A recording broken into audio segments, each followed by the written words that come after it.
Good morning. You're watching the F&O Show on Bloomberg Quint Live, India's first digital live streaming business news service. I'm Navneet Saluja D'Souza. Good morning, Navneet. I'm Agam Vakil, and here are the top headlines of this hour. Markets recover from opening lows. Volatility cools off for the second straight day.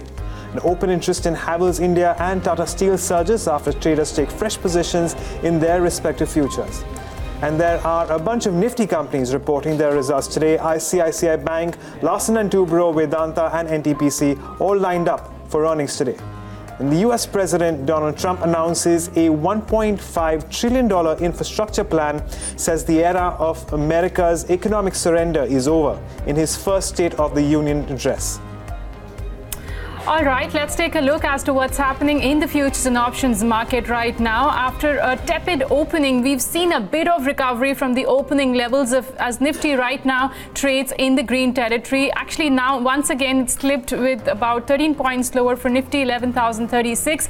The premium is intact if you compare it to yesterday, so it's above 20 points for Nifty. Let's just pull up Bank Nifty, which breached its support level of 27,250 briefly in the opening session.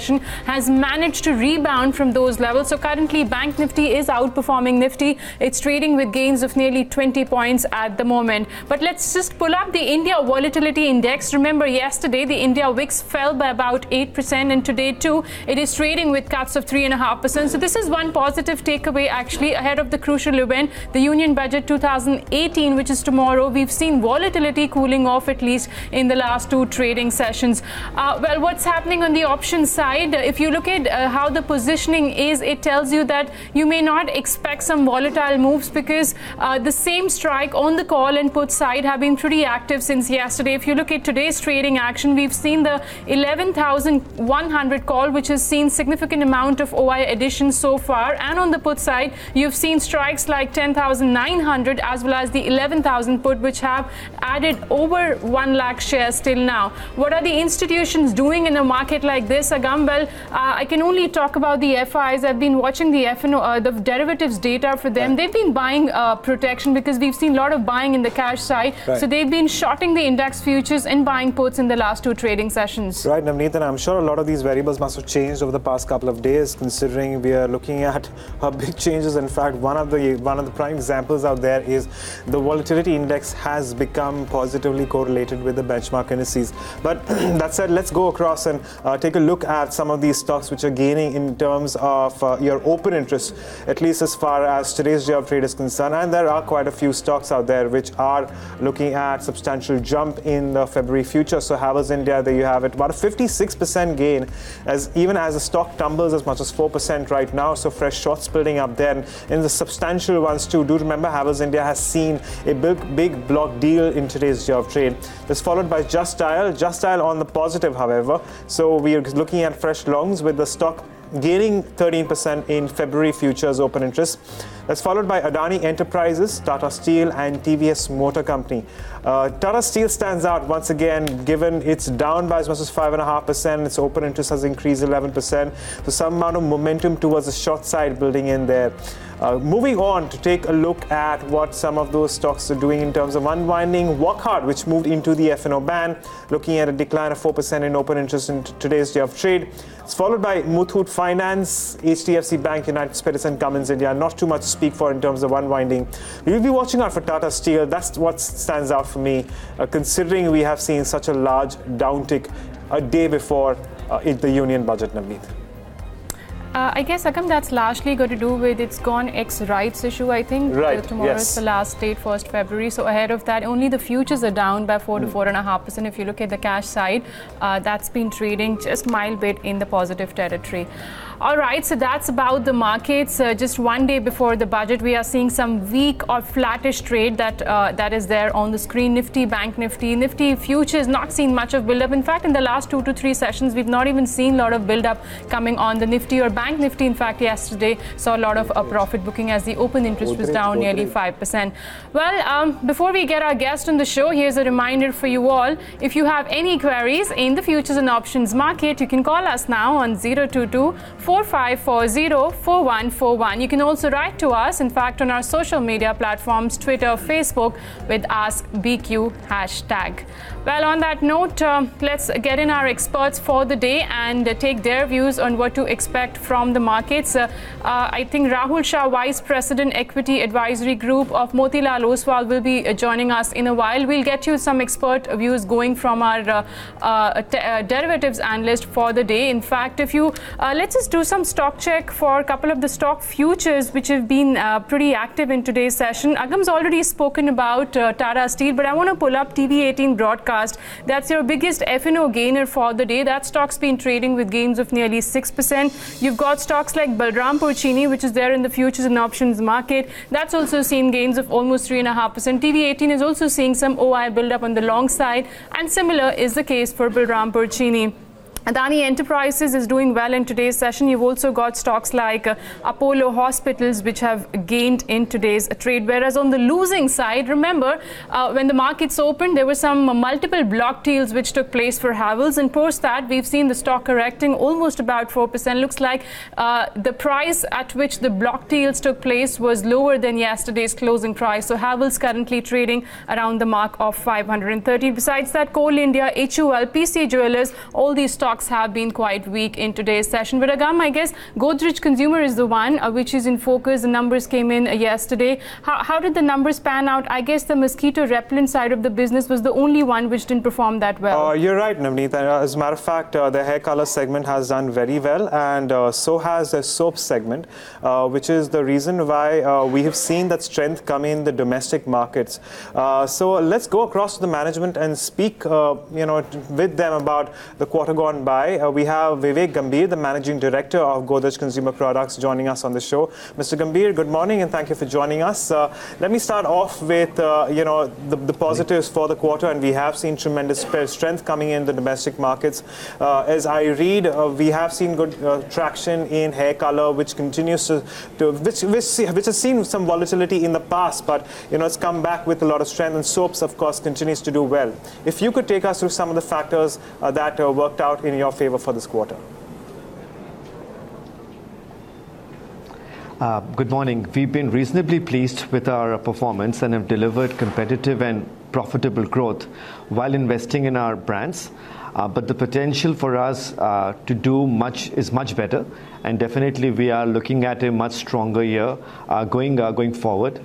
Within our India business, we delivered a very strong 18% volume growth, and this was backed with a 32% growth in operating profits while increasing our marketing spends by 24%. And so clearly we are investing heavily in our brands.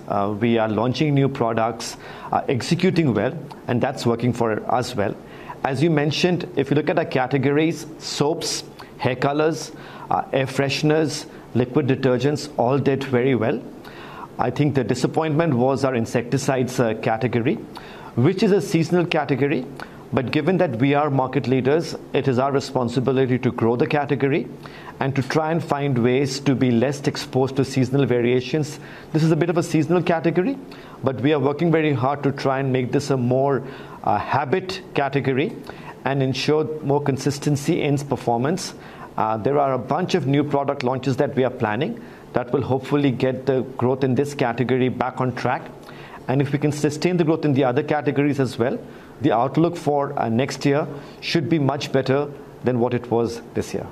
Right, Mr. Gambhir, you spoke about the volumes growth around 18% year-on-year, and this is most likely, to a certain extent at least, owing to a low base effect because we had demonetization in the previous year. That said, how much of this volumes growth would you attribute to the genuine pickup in demand that you've seen, and how much would it be on account of low base? Yeah, I think you're absolutely right. I think these numbers have to be looked in the context of a 2-year view. But even if you look at volume growth on a 2-year CAGR basis, the 2-year volume growth for us has been about 8%. And assuming that the economy continues to pick up, and if the rural market in particular starts showing stronger demand next year, at least we are hoping to start seeing an environment of double-digit growth returning back to the sector. The last couple of years have been difficult, but certainly we are seeing the fundamentals and the building blocks for us to get back to double-digit volume growth. So the right number to look at from our performance perspective would be a 2-year number of about an 8% volume growth, which is not bad from the perspective of showing a pickup in demand. Mr. Gambhir, for the last few quarters, we've seen the Indonesian business and the Middle East business suffering because of some ongoing issues there. But this time around, if I look at the segmental breakup, we've seen the EBIT going up there. Could you tell us what's the current status, and can we expect this performance to improve, in fact, in the coming quarters? The Indonesian business is showing signs of a gradual sales recovery, but it's not out of the woods yet. The consumer demand is extremely muted there still, and we have been facing significant price competition in one of our categories, home insecticides, which is about 30% of the business there. The remaining part of the portfolio is doing very well. And so what we've been doing is we've been actually focusing far more on launching new products. And at the same time, what we've ensured is good profit growth in spite of the sales challenge. So we are optimistic about a recovery in the business. The outlook for Indonesia as a country also seems to be much better this year than the previous year.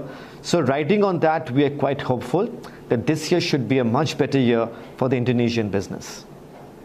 When you talk about your international business, for now, are you looking to consolidate in the markets that you are already present in, or are you considering other markets as well? What is priority right now? For us right now, the priority is to try and drive our existing portfolio to full potential. The collective addressable population of the countries in which we are present in is over 2.2, 2.3 billion people.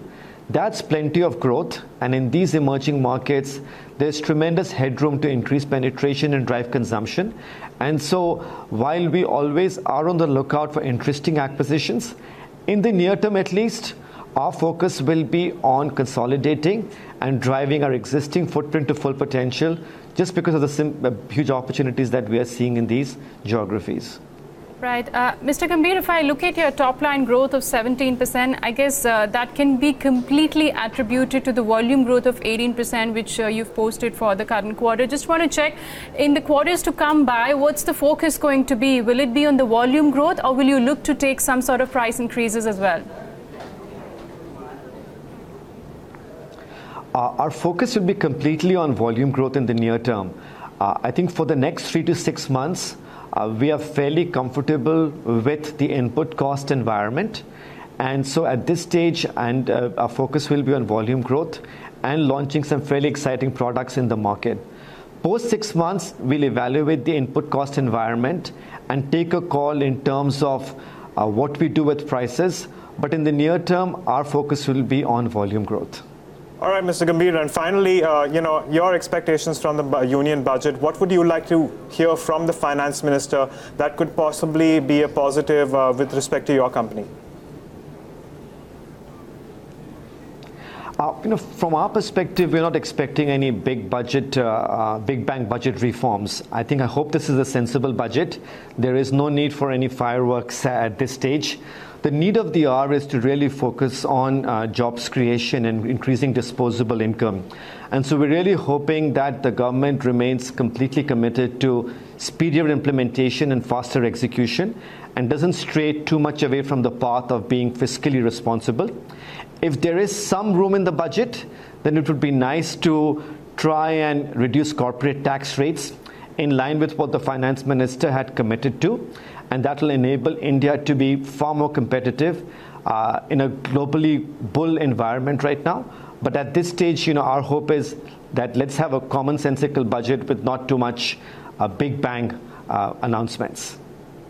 Hope corporate India has this time around, Mr. Gambhir, that the corporate tax rates could come down. In fact, especially after United States have slashed it from to 21% from the earlier prevailing rate of almost 35%. But before we let you go, just want to get a sense of how the GST environment now is panning out for your business. Is it business as usual? Because we also understand the December quarter was, we're comparing that to a low base of demonetization quarter. The hiccups which were there, when GST was implemented post July, is the business back to normal?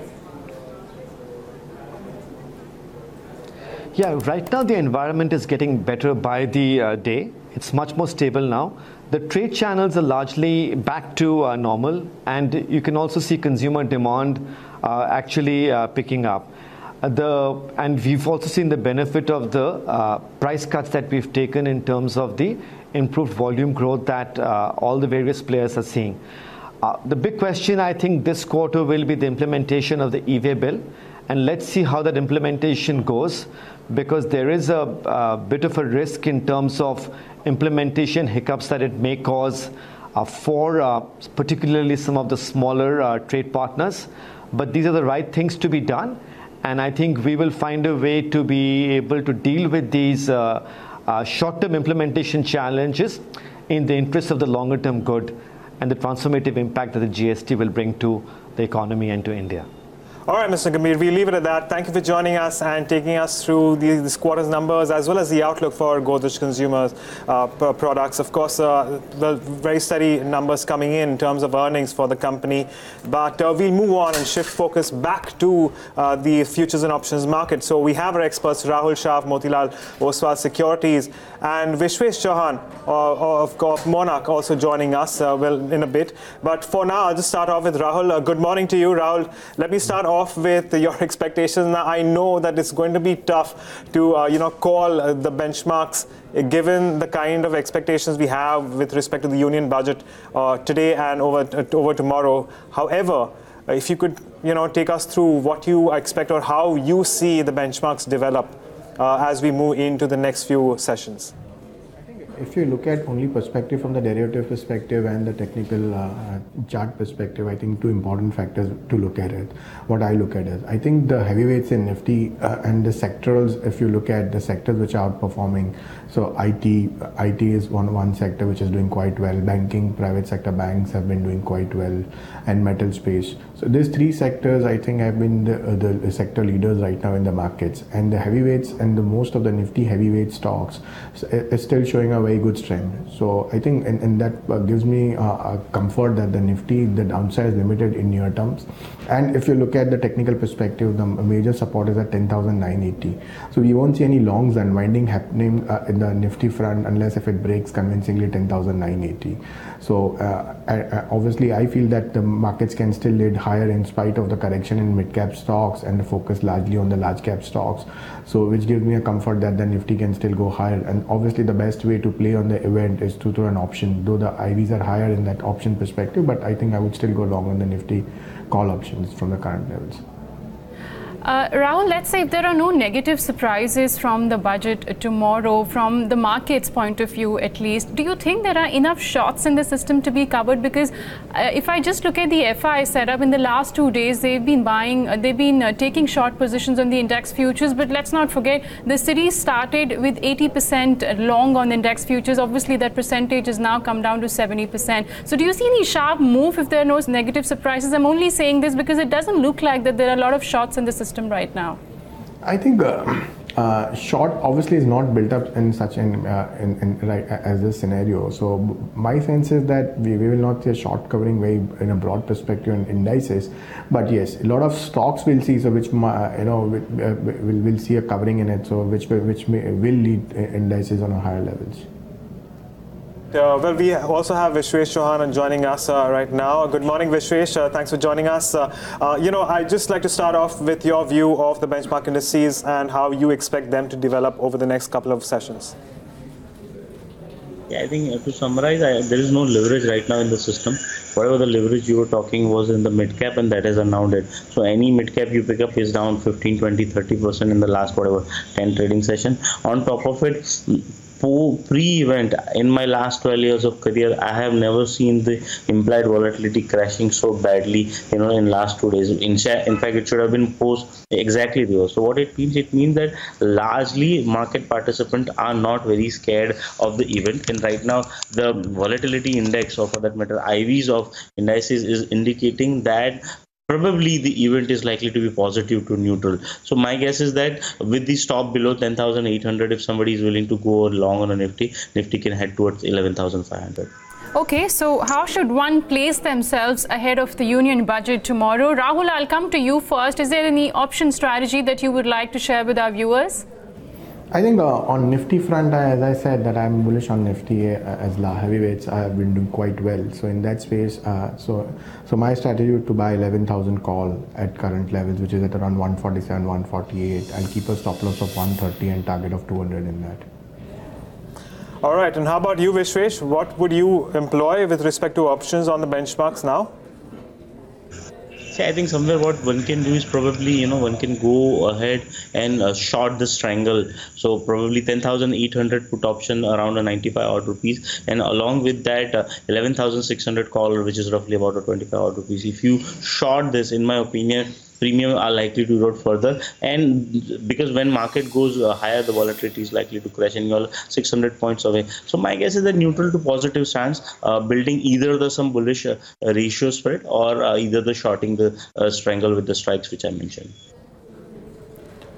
All right, well, that's your view on the benchmarks. We'll move on and take some viewer queries who are written to us on social media. The first query comes from Arjun Sharma, and he writes to us on Twitter, and he wants to know which of the oil marketing companies look good to take a fresh long position from these current levels. We did see a lot of traction in Indian Oil Corporation yesterday, and we did see fresh longs building, and as a matter of fact, its open interest had surged. That said, there are plenty of other oil marketing companies which have seen substantial traction. So Rahul, I'll come to you. Anything that stands out for you in trade? Indian Oil Corp, at least for one, is continuing to move up. What else? Are there any other opportunities in this area?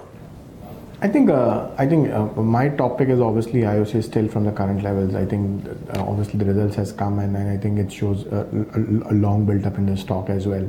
So I would still prefer going long on IOC. However, we see HP and BP both showing good traction on it, but my preference is still IOC from the current level. So one can still go long on IOC with a stop loss of 412 and target of 440. Okay, in fact, all the oil marketing companies yesterday were up and about, and today as well we are seeing some green ticks there. IOC particularly yesterday went up significantly, posting a good set of numbers, and also they announced a bonus issue of 1:1.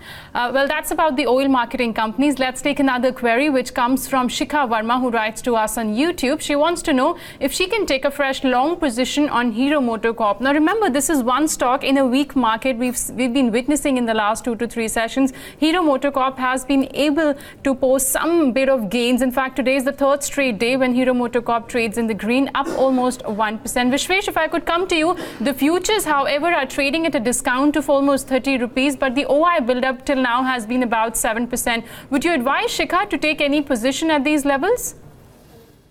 Yeah, apparently what has happened, if you see the last 3-month performance of the Hero Motor is almost a 4% down, and if you see the last 6-month performance, that has not gone anywhere. So in my opinion, if you are betting against the trend and you are expecting some sort of a mean revision in the entire auto pack, then in my opinion it does make sense to buy Hero Motor. Other than that, in my opinion, just before an event, if somebody is willing to bet on a underperformer in the sector, then I wouldn't want to suggest a Hero Motor at that particular case. Probably what I would like to suggest her to buy is Ashok Leyland. In my opinion, Ashok Leyland is having a better structure, because 6-month performance of Ashok Leyland in the basket is relatively better than the Hero MotoCorp. So if she has to buy keeping something in mind, then probably Hero Motor makes sense. Otherwise, I would like to suggest Ashok Leyland at a current level of about 125 with a stop below 118. Target could be 140 on the higher side.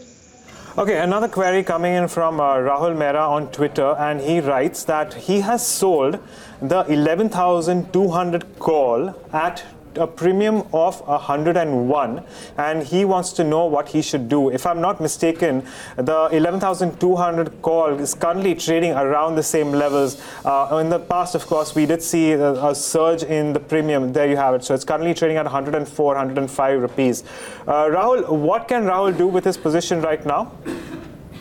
I think, see, if he's sold only for the trading perspective or maybe to just to play on the IVs, that's a different story. Or else, my view is positive on it. I would ask him to keep a stop loss. If it hits 11,200, I think I would ask him to square off his position. Okay, so the markets have definitely been witnessing profit booking, but the momentum still continues to be on the upside. Well, one stock future which we discussed at the start of the show, TV18 broadcast, if you could just pull up that counter, it's the top F&O security, in fact, for the day, up 6%, good amount of build-up also seen on the long side for this counter, up almost 8%. Vishvesh, what's the call here on the charts? Does it look attractive at these levels? Yeah, I think with a stop of 60, somebody can go long. My view is that 70 rupees can be target on the higher side. Okay, that's the view on TV18 broadcast. But you've got Hindalco. That's now the top gainer, in fact, on Nifty. If you could just pull up Hindalco. A lot of these metal stocks have started to bounce back once again. Hindalco right now is trading with gains of nearly 3%. Rahul, at 261, 262, what would you advise to do on Hindalco? I think I'm still positive on the entire metal pack. So I think this which is one sector which is doing quite well since last 1 year and also. So in that pack, Hindalco is also, I think, done well, and I still feel the support of the stock is at around 252 or so. From the support, stock has moved up. So I would still go long on Hindalco with a target of 275. All right, let's move across to trading strategies and let's see what our experts have to recommend for our viewers. Vishvesh, I'll come to you. What are you looking at in terms of buys or sells in this current market?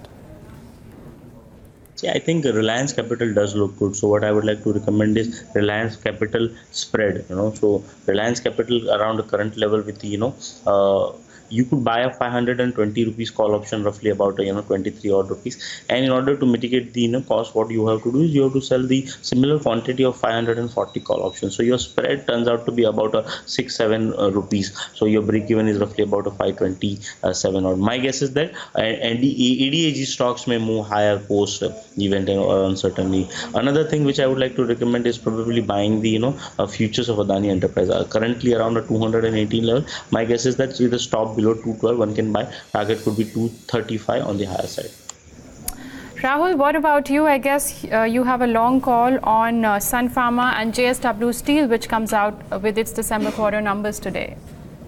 I think yes. I think JSW Steel, I think as I mentioned earlier also, the metal pack I've been quite bullish on. So and that's in steel particularly has done quite well, and I'm continue to remain bullish on steel as a sector. So in that space, JSW Steel is a stock which I like. So I would buy with a stop loss of 282 and target of 300. And obviously from the pharma space, I think after a long consolidation, Sun Pharma shows some sign that it's moving in a band from 575 to 600 levels. So I think again I would take a risk to reward favorable in buying a Sun Pharma with the current levels with a stop loss of 578 and target of 615. Okay, so those are the top trading strategies from our experts for the day. And we've got one more query coming in on Facebook from Maheshwaran Damodaran. He's asking, is it advisable to go long on PC Jewelers February futures at current price? Remember, yesterday the stock fell as much as 7.5%, and today too it is weak with cuts of nearly 2%. Rahul, if I can come to you, where is the support for PC Jewelers? Do you think at current levels one can take that risk of taking a long position? I think, see, if you look at a lot of mid caps, we have seen some corrections continuously since last couple of sessions. So obviously in PC Jewelers, we've seen the longs unwinding happening. So I would, but as a sector, if you do, I think both the stocks Titan and PC Jewelers are doing quite well. But looking at the correction mode or looking at the derivatives front, I think the stock can still go down to 488 or so, and then the stock will take a support. So I would not advise him to go long at current levels. All right, so some interesting sessions coming up ahead and a lot of ideas from our experts with respect to the markets. But with that, we'll thank both Vishvesh as well as Rahul for joining us and giving us their views. That said, it's a wrap on this edition of the F&O Show, but lots more lined up, so keep watching BloombergQuint.com.